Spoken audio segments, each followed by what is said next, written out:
uma lembrança da lambança que está sendo feita nesse desgoverno federal, às custas do trabalhador, às custas de quem ganha menos, às custas dos pagadores de impostos, das pessoas que trabalham de sol a sol nesse país.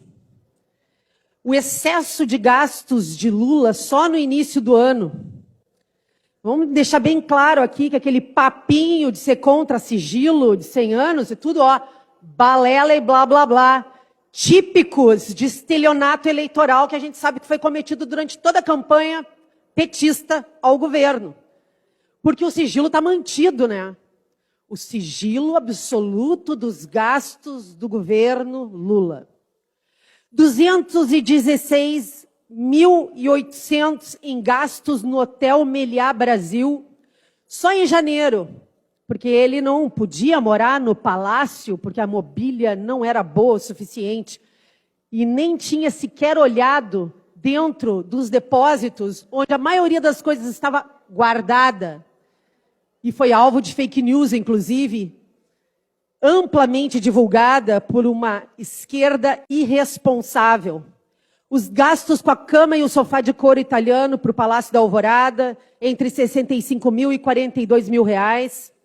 A coroação do rei Charles em Londres foram mais de 40 mil reais de diária de hotel só para o casal, que fechou o andar inteiro do hotel. A viagem de Lula à China e aos Emirados Árabes custou 6,6 milhões de reais ao bolso do trabalhador brasileiro. Quase metade dos custos, 3,2 milhões, se referem à hospedagem. O segundo maior gasto da comitiva foi com o aluguel de carros, 1,3 milhão de reais. As despesas foram maiores na China, onde houve o gasto de 5,4 milhões no último dia de compromissos, onde o governo realizou ainda um coquetel na Embaixada Brasileira, que custou 130 mil reais aos cofres públicos.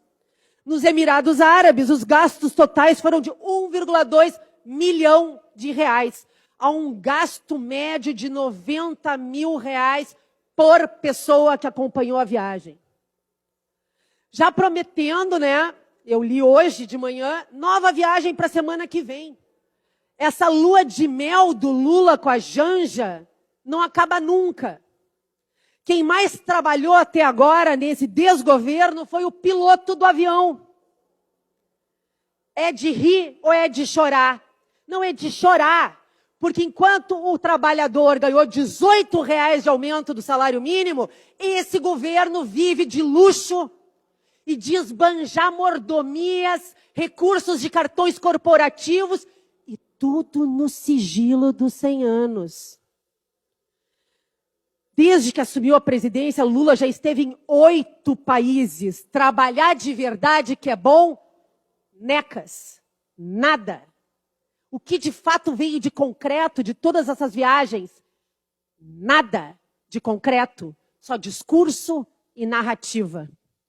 Para concluir, esse desgoverno ainda é uma vergonha em nível de aparelhamento de emprego, cabidão de emprego, para as esposas, em geral, dos ministros. 5 mulheres de ministros já são nomeadas para cargos públicos com salários de até 37,5 mil reais.